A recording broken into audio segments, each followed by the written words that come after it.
Muy buenas a todos, chicos, bienvenidos. Por una vez voy a publicitar un libro que no son los míos. Que por cierto, gracias por las donaciones que este canal, perdonad por ser pesado, pero es que este canal, está en pie gracias a los que me habéis donado, los que me donáis.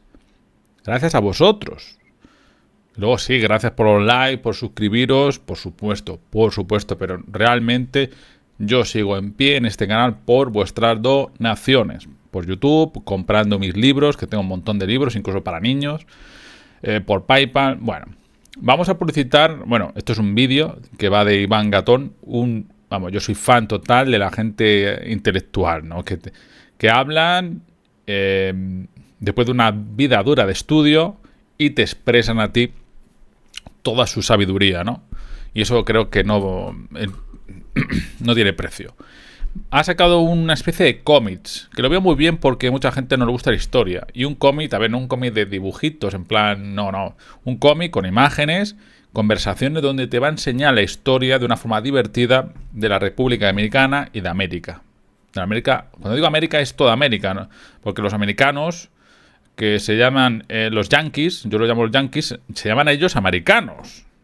¿Sabes? Un blanquito, rubio, se llama americano, pero tú eres latino, hispano, ibero. No, tú eres americano. Tú. Y ellos yankees o norteamericanos. Vamos a poner las cosas como son. Es que nos enseñan mal.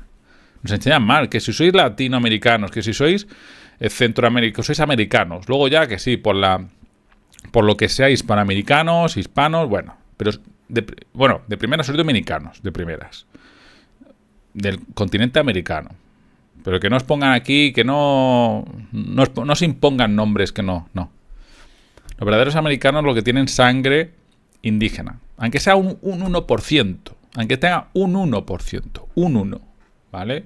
Luego sí, tendrá mezcla con españoles, con italianos, con alemanes, con lo que sea, ¿no? Bueno. Los taínos, por ejemplo. Bueno, vamos a escuchar a este hombre. Iván Gatón, buscar pues por internet estará su libro, su cómics, ¿vale? Iván Gatón. La super maravilla de la primada de América, ¿vale? Es un vídeo largo, lo vamos a ver con palomitas, así que del canal José Peguero Network, pero bueno, Iván Gatón hablando, y cuando Iván Gatón habla, tú te callas. Y yo también, claro. Así que sin más dilación, dentro vídeo. Universidad Católica Santo Domingo. Y 9 eran de ascendencia haitiana. ¿Y cómo es posible que no sepamos que las mujeres han jugado un rol fundamental en nuestra historia? Desde el inicio, que comienza con Isabel de Castilla, yo nunca he escuchado decir que el primer americano era el hijo de la cacica Catalina Ocema, que a pesar de que la corriente de agua y lo que le quedaba más próximo a los europeos era Puerto Plata, se cambiara a la ciudad al sur. Por eso está la ciudad de Santo Domingo de Guzmán, porque ¿a quién le da él la información? Pero otra figura que está en estos trabajos, en un mundo post-occidental, y que hay que rescatar, es Vasco Núñez de Balboa, el que descubre el Mar del Sur. Pero ahora no se nos dice la batalla del 19 de marzo, del 30 de marzo. Yo digo aquí Cambronal, y la gente ni siquiera sabe que queda en Neiva Cambronal, porque estamos perdiendo identidad. Quiero dar las gracias, sobre todo porque ustedes saben que la historia de cada uno de nosotros es también la vida de todos aquellos que de una manera u otra encontramos en nuestro camino, y algo todavía más maravilloso, la obra de personas que no conocimos, no tuvimos la oportunidad tampoco de darle las gracias, pero construyeron los eslabones para que nosotros podamos ser. Y quizás el elemento más primordial de este trabajo es tener una visión de ser, para que los muchachos piensen en ser, en más que poseer. Una de las angustias existenciales más grandes para un ser humano es no tener algo que dé razón a su existencia. Y creo que en el mundo occidental tenemos una crisis existencial muy grave, y no nos damos cuenta que eso está vinculado también a que desconocemos de dónde venimos. Entonces, la falta de identidad la falta de no saber quiénes son nuestros padres, quiénes son nuestros abuelos, no tener, como diríamos ahora en este lenguaje moderno, no tener en nuestro software, en nuestro programa, un referente de, oye, ¿y de dónde vengo? Entonces, como yo estoy aquí en pleno siglo XXI, camino por la zona colonial y yo no me estoy deleitando porque camino por el lugar con mayor densidad histórica del proceso histórico que se conoce como la modernidad.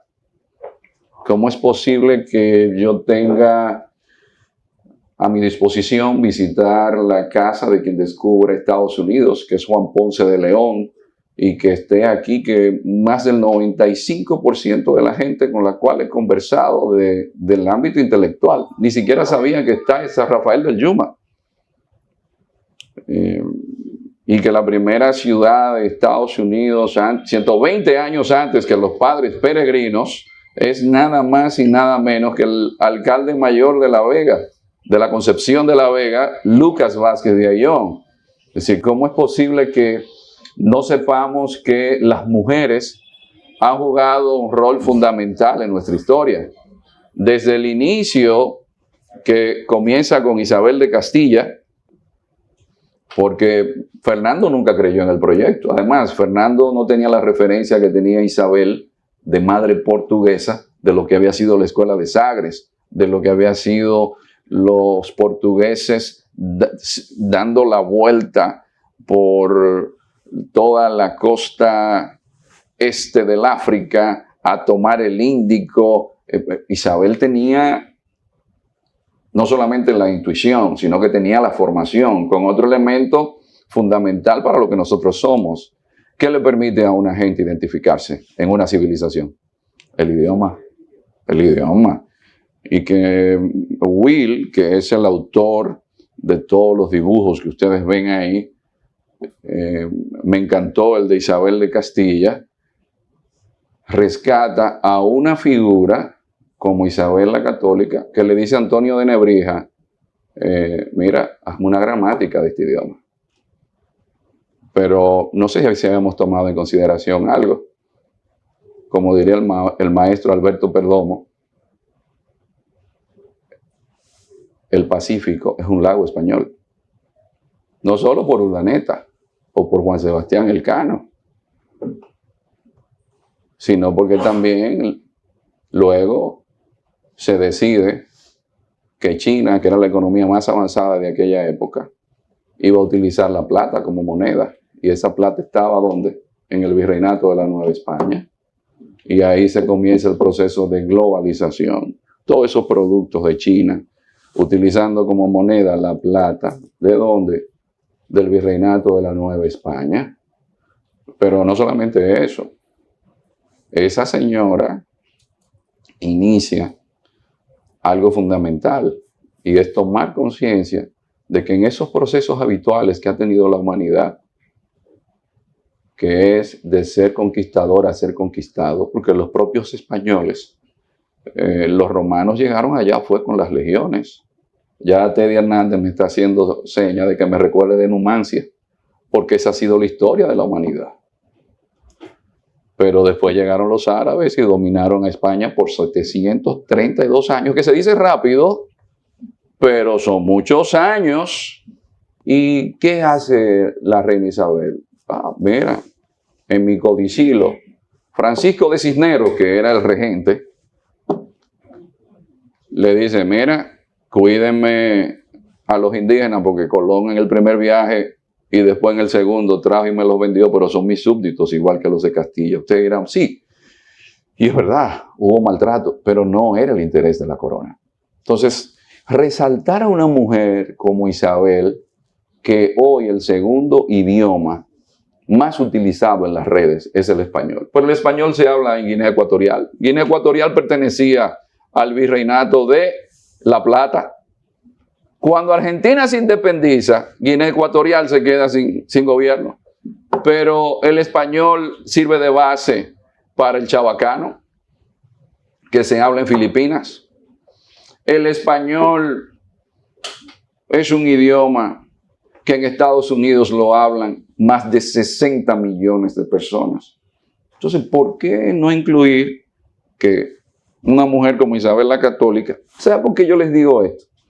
Porque yo ando el país entero y yo estoy consternado porque la ecología del pensamiento que están teniendo nuestras mujeres no es con la epopeya de ir más allá, de ser presentadas como si fuesen un producto cárnico.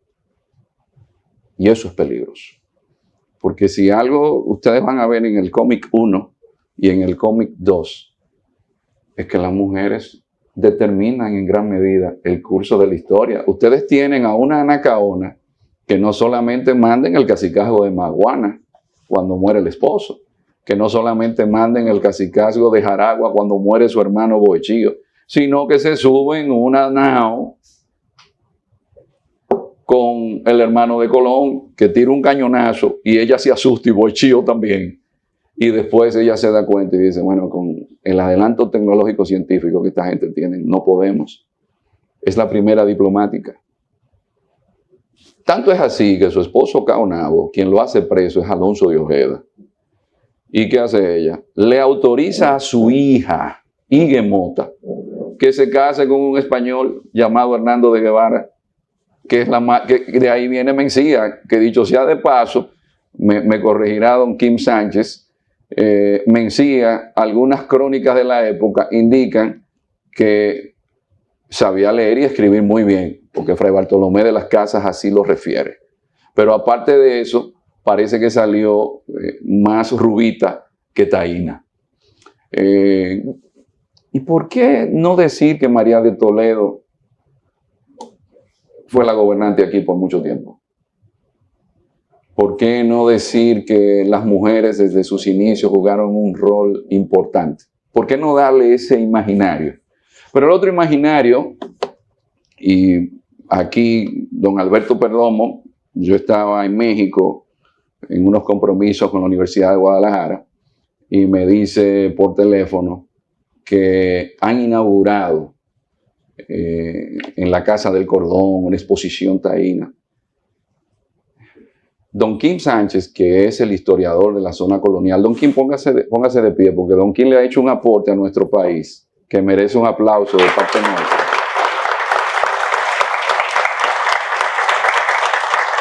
De hecho, una de sus obras está aquí debajo. Don Kim Sánchez sabe que esa Casa del Cordón era la casa de Francisco de Garay. Pero detrás de Francisco de Garay, ¿qué hay? Francisco de Garay es el gobernador de Jamaica, pero como gobernador de Jamaica es el que busca a Alonso Álvarez de Pineda y le dice, oye Alonso, yo quiero que tú me cartografíes la Florida. Se pensaba que la Florida, Bimini, que en 1513 la descubre Juan Ponce de León, era una isla. Pero Alonso Álvarez de Pineda da la vuelta, Florida, cruza Luisiana, llega a Texas, pero en Texas yo me encontré con un monumento de él, en Austin. Pero hay un dato interesante de Alonso Álvarez de Pineda.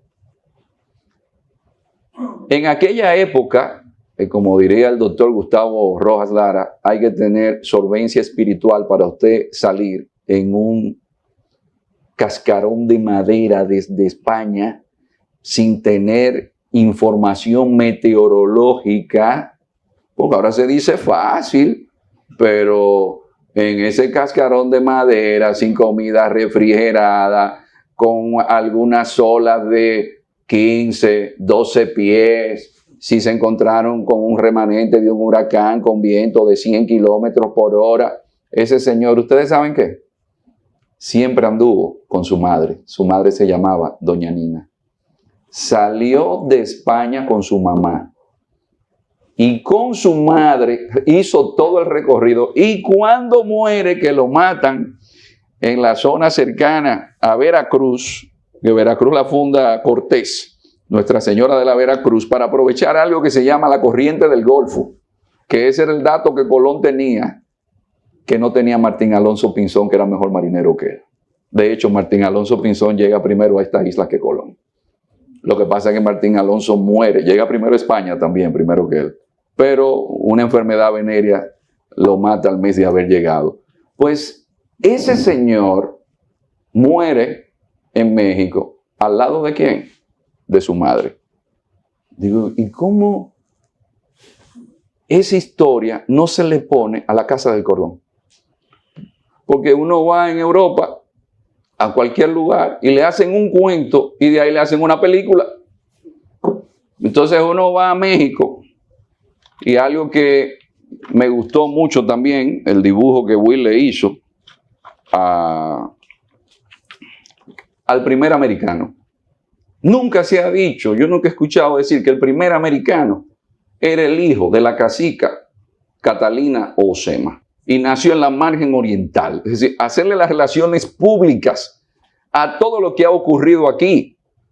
Porque cuando Catalina queda viuda de Cayacoa, que era el cacique de Higüey, dicho sea de paso, el cacicazgo de Higüey iba desde Cabo Engaño, es decir, toda la zona Ubero Alto, Punta Cana, hasta Jaina.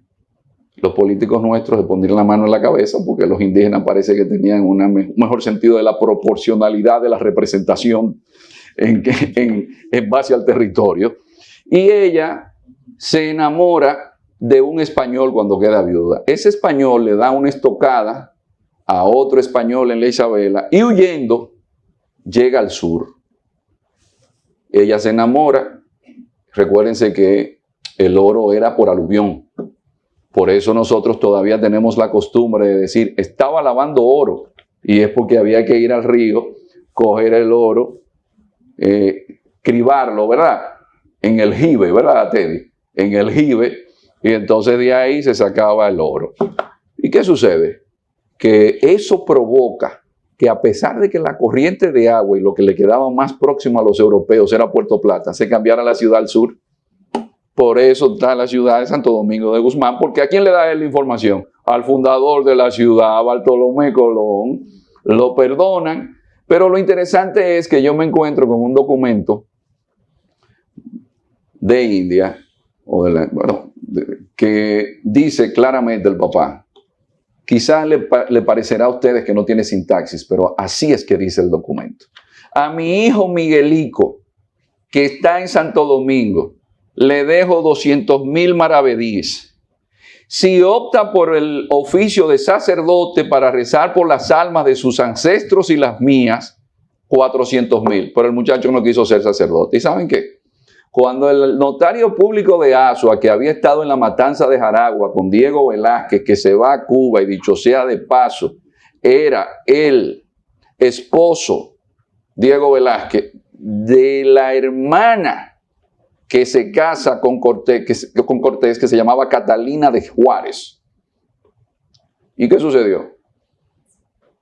Que ese notario público, que se llama Hernán Cortés, que luego engaña a Diego Velázquez, porque nosotros pensamos que la conquista era la corona. No, eran aventureros, hidalgos, don nadie, que con una mano adelante y otra atrás, porque en España existía una figura que se llamaba el mayorazgo, que no heredaban los segundones. Y aquí era donde podían encontrar que riqueza, fama, fortuna. Y lo que hace es Cortés, que engaña a Diego Velázquez, pero le dice al rey Carlos I de España y V del Sacro Imperio Romano Germánico, mira, tú sabes que en la toma de Tenochtitlán, uno de los capitanes era Miguel Díaz Ox, es decir, un nativo de aquí, mestizo, conquistador del imperio mexica, que no es azteca, es mexica.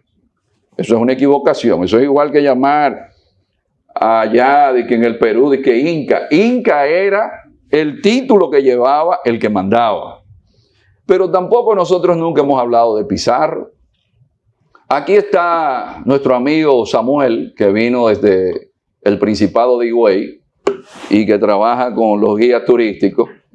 Samuel es guía turístico y es presidente de la Asociación de Guías Turísticos. Pero el primer guía turístico fue aquí Pizarro. Pizarro era vaquiano. Pizarro era el que en una bendita geografía como la nuestra, ustedes saben que nosotros tenemos. Martín García, ¿verdad, Teddy? la primera sierra que está por la zona de ahí, después de Azua.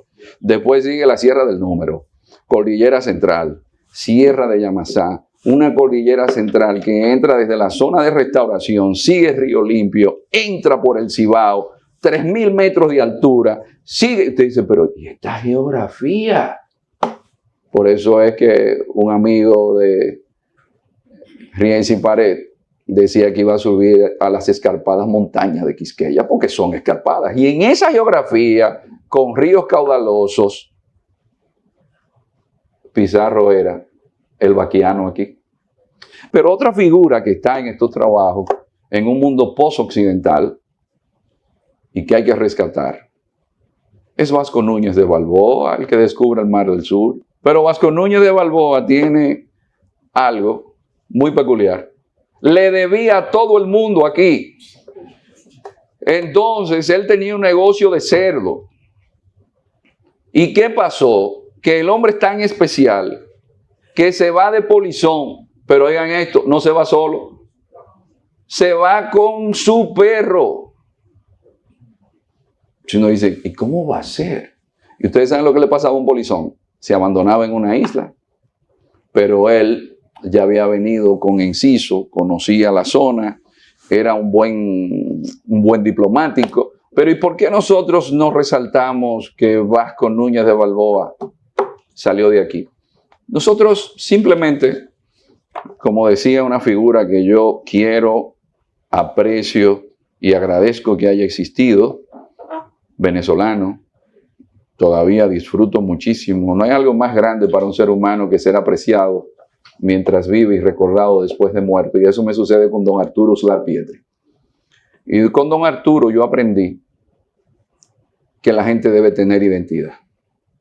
Uno tiene que saber de dónde viene para conciliar el pasado. Y uno decir, pero ¿qué yo soy? Bueno, yo soy una mezcla de diferentes tipos de negros o de africanos que llegaron a América, ya sean de Guinea, ya sean mandinga, ya sean del Congo, ya sean yoruba, pero españoles o son catalanes o son andaluces o los que vinieron aquí que eran extremeños o judíos sefarditas, que esa es otra ecuación que hay que incluir. ¿Y por qué nosotros no hacer una reflexión sobre nuestro pasado? Y en el caso nuestro que vivimos del turismo, yo digo, pero yo veo a la gente apurada por ir a San Agustín en Estados Unidos. Pero en Estados Unidos no tienen la densidad histórica que nosotros tenemos. El primer alcázar que tiene América es el Alcázar de Colón. La primera calle de América es esa calle que está ahí. Yo fui a Bánica recientemente, hay una iglesia colonial bellísima, pero Bánica fue fundada en 1504. Yo apuesto que el 70% de los que están aquí no han ido a Bánica. Y Bánica tiene una montaña donde se hace un peregrinaje, donde al final, déjeme decirle, los curas son americanos y las monjas son estadounidenses. Y apadrinan a más de 900 muchachos. Y aparte de eso, todos los ancianos de Bánica los alimentan y los cuidan. Es una sociedad que yo me sorprendí. Pero en esa peregrinación, que con Pedro, yo ando toda la zona fronteriza, le puede decir cómo estaban todos los niños, todo el mundo subiendo. Y cuando ustedes suben allá arriba a la montaña, ustedes se recuerdan del templo de Abu Simbel, que en el equinoccio entraba entonces el rayo de luz y alumbraba en el centro de la pirámide. Ahí alumbra el altar donde tienen a San Francisco, porque se abre de manera natural. Y digo, ¿cómo es posible que la tercera advocación cristiana más importante de este país, a mí nunca me hayan hablado de ella? Y que yo ni siquiera Bánica la tenía en consideración histórica. Y fue fundada en 1504. Y yo quiero que ustedes vean qué belleza, porque la comunidad se ha encargado de cuidarla. Pero más importante aún es poder compartir con los niños de Bánica y uno ver el interés de querer aprender, pero están solos. ¿Qué es lo que nos permite a nosotros, y yo creo que es imprescindible ahora, pensar en un mejor futuro. No se puede tener un mejor futuro si nuestros muchachos no saben ni siquiera de dónde vienen, si no saben lo que son. Cuando yo le impartí clase a usted, luego, bueno, hemos compartido. Usted nació en Puerto Príncipe, ¿verdad?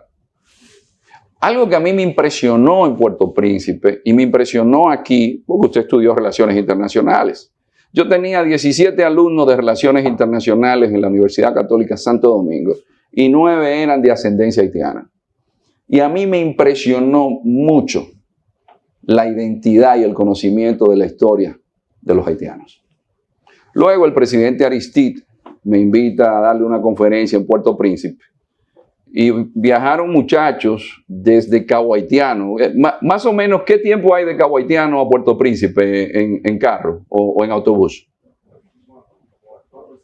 4 con un camino malísimo.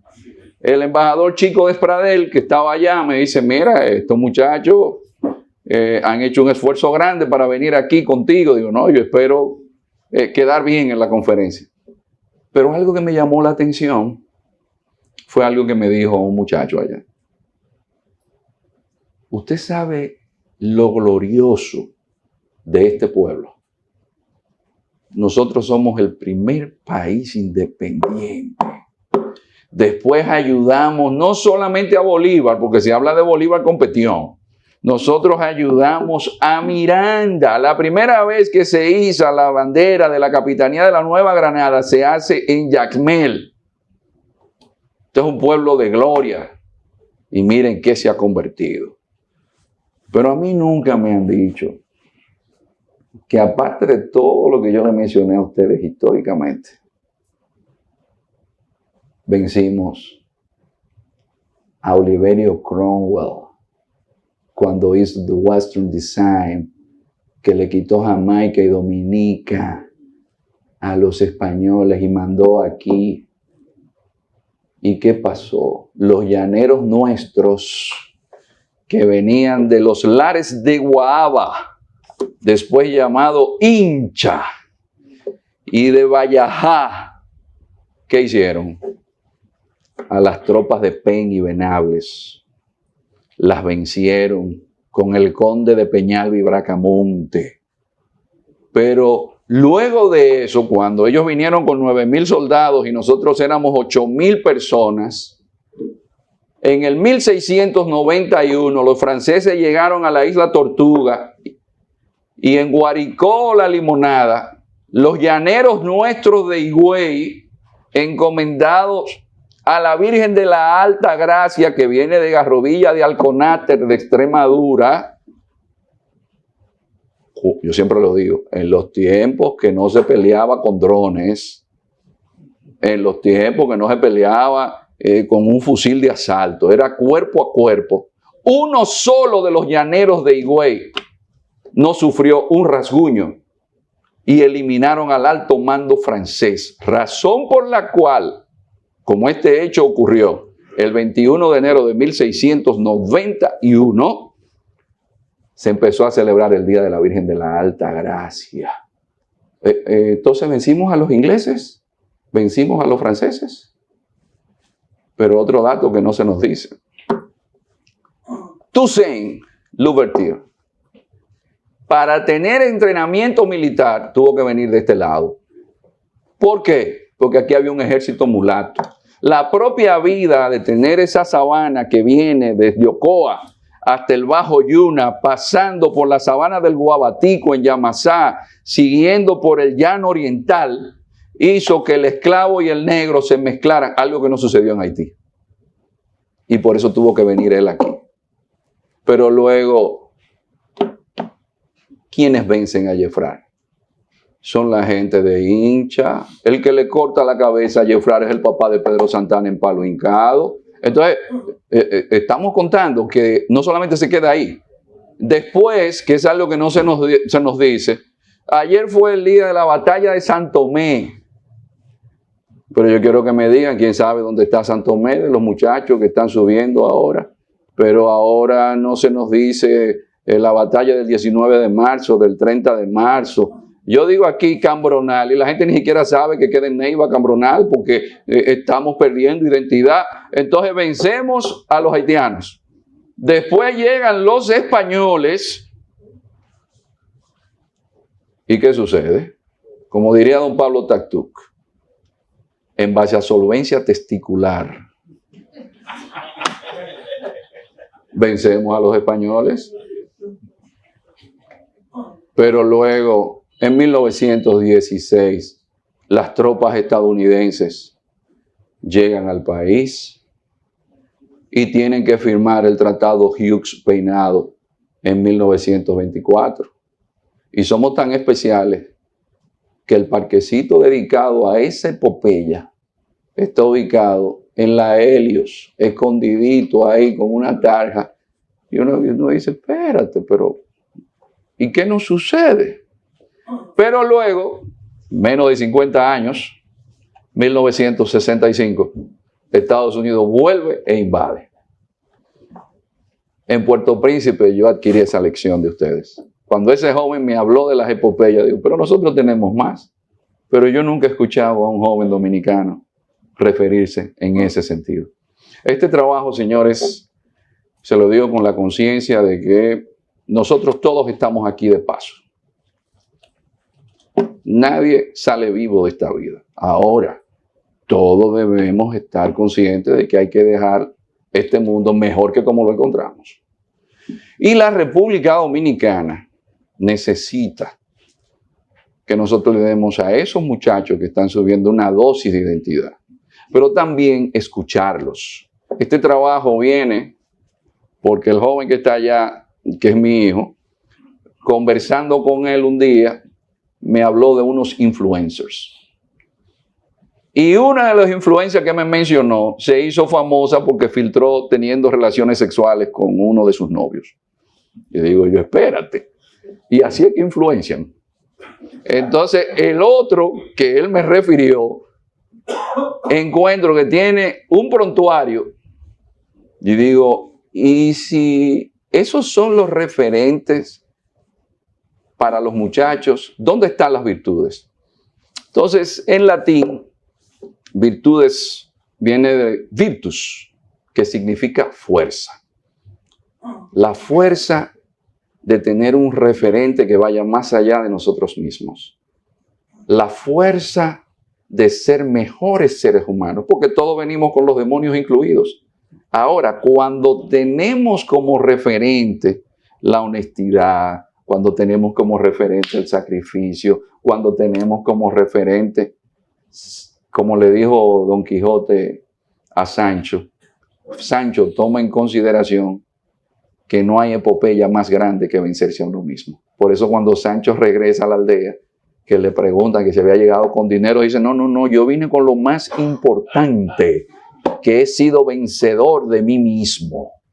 Entonces, ¿cómo nosotros esperamos tener una mejor sociedad si no prestamos atención a esos muchachos?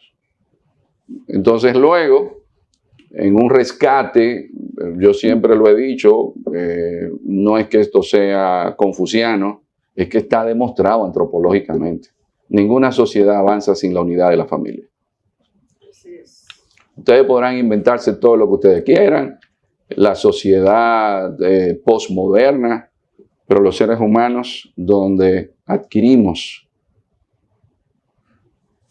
esa trascendencia en el intercambio con el otro es en la casa. Y si la familia no está, ¿qué sucede? Entonces, yo siempre tengo que resaltar que aquí se hizo una obra que tiene como referente el parque de Hsinchu. Hsinchu es el parque tecnológico que produce los chips de mayor nivel del planeta, que está en Taiwán. Y eso fue el Parque Tecnológico de las Américas, donde se hizo el ITLA. Y del ITLA, el jovencito que ustedes ven ahí, es mi sobrino. Él estudia allá. Entonces, yo le digo, Will, vamos a hacer esto en familia. Por eso que ustedes ven que el coordinador es el señor que está allá, pero quien hace todos esos dibujos que ustedes tienen ahí es el caballero que está aquí. Pero déjenme decirles algo. Son como hermanos, desde pequeños tienen una relación de admiración y respeto mutuo. Yo recuerdo siempre a Saulo de Tarso, que decía en Corintios que hay que tratar de ser diligente en el respeto al prójimo. Y eso yo creo que ha sido fundamental, pero tiene que ver quizás por lo que ellos ven en su padre, que es mi hermano que está allá, el trato que hay. Y entonces yo quise, no como una forma de hacer ostentación de la familia que uno tiene, porque todas las familias tenemos debilidades, sino que tomemos en consideración que este trabajo, sobre todo, es un llamado a rescatar nuestra identidad, pero empezando por algo tan sencillo que este trabajo, miren esos dos muchachos que tienen ahí, miren esos dos muchachos que están ahí. Pero el otro elemento que yo quiero que ustedes sepan, y por eso está Josefina Severino sentada ahí, porque en el momento en que se nos ocurrió hacer este trabajo, yo no conocía a Josefina. El señor Teófilo Tabar es que la llama a una reunión conmigo. El proyecto no fue aceptado, pero Josefina creyó en mí, buscó una jovencita que se llama Nimirsis, que fue la joven que trabajó en el primer cómic, y la solidaridad. Ese es el otro elemento que perdemos de vista. Nada se puede solo en este mundo. Sin solidaridad no es posible alcanzar ninguna meta, porque hay algo que estamos olvidando. El ser humano como ser gregario, solo, si hace algo, es para su ego. Entonces, en eso que el amigo Juan Jacobo Rousseau llamaba contrato social, nosotros debemos tomar en consideración que todo lo que hagamos mientras estemos aquí tiene que ser para beneficio de la sociedad. Y este trabajo es para eso. La otra persona, que ponte de pie, que ha trabajado denodadamente porque es la jefe de todos, es mi hija Caroline, porque ella es la que dirige. Ella dirige todos los trabajos, es la que coordina. Y yo quería decir que esto es de todos. Es tan de todos los que estamos aquí, que por ejemplo, aquí está presente quien ha sido mi maestro. No le digo guía porque él fue del PCD y después piensan que yo soy de la gente de izquierda, que es don Teddy Hernández. Por favor, Teddy, póngase de pie.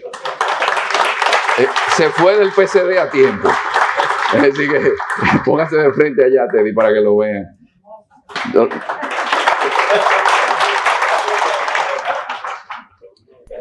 Están de todos que de bien nacidos es de bien agradecidos. O sea que hay que agradecer a todo el mundo. A los que te apoyen, a los que te guían, chicos. Ahora, bueno, el vídeo creo que está dando como las gracias. Dejaré el vídeo oficial abajo, que queda pues unos minutitos más. Pero yo lo voy a dejar aquí ya. Creo que lo importante lo he escuchado ya. Espero que vosotros también. Gracias por lo que habéis estado aquí conmigo, disfrutando, con palomitas o comiendo vuestra comida. O incluso algunos ha dormido. Así que muchas gracias de corazón a todo el mundo. Iván Gatón, siempre seré su fan, por supuesto. Un besito y que viva la República Dominicana.